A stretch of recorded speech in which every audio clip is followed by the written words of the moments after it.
வணக்கம் நண்பர்களே. நாம் தொடர்ந்து பல கதைகளை நம்மளுடைய சேனலில் பார்த்துட்டு இருக்கோம். இன்றைக்கி நாம் பார்க்க போகிறது விவேகானந்தருடைய வாழ்க்கை வரலாற்றில் நடந்த ஒரு சுவாரஸ்யமான நிகழ்ச்சி. அந்த நிகழ்ச்சி நமக்கு என்ன கற்றுத்தருது அப்படிங்கிறதையும் நாம் இந்த கதையாக பார்க்கலாம். விவேகானந்தரை பற்றி நாம் ஏற்கனவே படிச்சிருக்கோம் நிறைய இடங்களில். விவேகானந்தருடைய இயற்பெயர் நரேந்திரநாதன். அவருடைய அப்பா பெயர் விஸ்வநாத தத்தர். அவங்களுடைய அம்மா பெயர் புவனேஸ்வரி. இவர் கல்கத்தா மாகாணத்தில் 1863 ஜனவரி 12 பிறக்கிறாரு.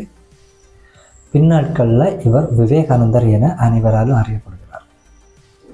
விவேகானந்தர் துறவி ஆனதுக்கு அப்புறமா ஒரு நாள் ஒரு நெடுந்தூர பயணமாக ரயிலில் பயணம் செய்ய வேண்டியது இருக்குது.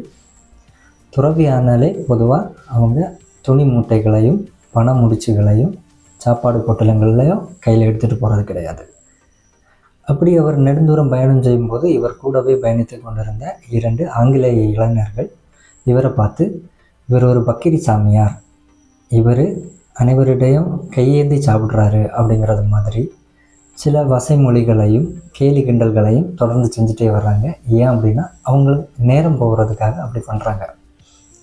இதையெல்லாம் கேட்டுட்டும் கேட்காதது மாதிரி விவேகானந்தர் அமைதி உட்கார்ந்துருக்காரு. ஒரு இடத்துல அதிகமாக தண்ணி தாகம் எடுத்ததுனால ஸ்டேஷன் மாஸ்டர்கிட்ட போயிட்டு இங்கே குடிக்கிறதுக்கு தண்ணி எங்கே கிடைக்கும் அப்படின்னு ஆங்கிலத்தில் கேட்குறாரு. அதை பார்த்துட்டு இருந்த அந்த 2 இளைஞர்களும், ஓ பக்ரி சாமியாராக இருந்தாலும் உனக்கு ஆங்கிலம் தெரியுமா அப்படின்ற மாதிரி இவர்கிட்ட கொஸ்டின் கேட்குறாங்க.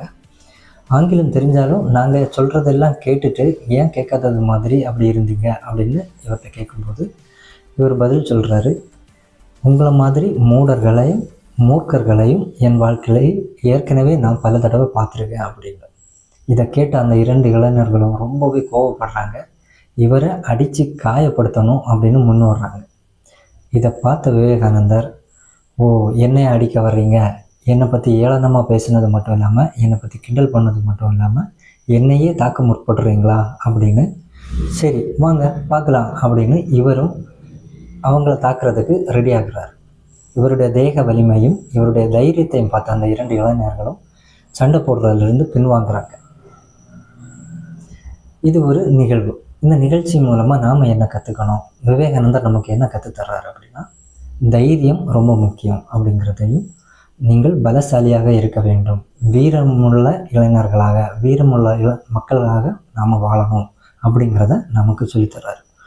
ஒரு இடத்துல விவேகானந்தர் சொல்கிறாரு, கோழைகளை பாவம் செய்கிறார்கள், தைரியசாலிகள் ஒருபோதும் பாவம் செய்வதில்லை அப்படின்னு சொல்கிறாரு.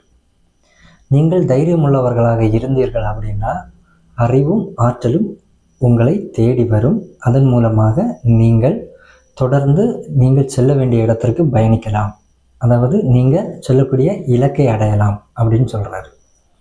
இதுதான் நம்ம விவேகானந்தரின் வாழ்க்கையிலிருந்து கற்றுக்கிற பாடம். நாம் தைரியசாலியாக இருக்க வேண்டும், பலம் உள்ளவர்களாக வீரம் உடையவர்களாக வாழ வேண்டும். வாழ்க்கையில் எப்போதும் கோழைகள் கூடவோ நாம் சேர்ந்து பயணிக்கக்கூடாது, வீர இளைஞர்களாக மாற வேண்டும் அப்படின்னு விவேகானந்தர் நமக்கு இந்த கதை மூலமாக சொல்கிறாரு.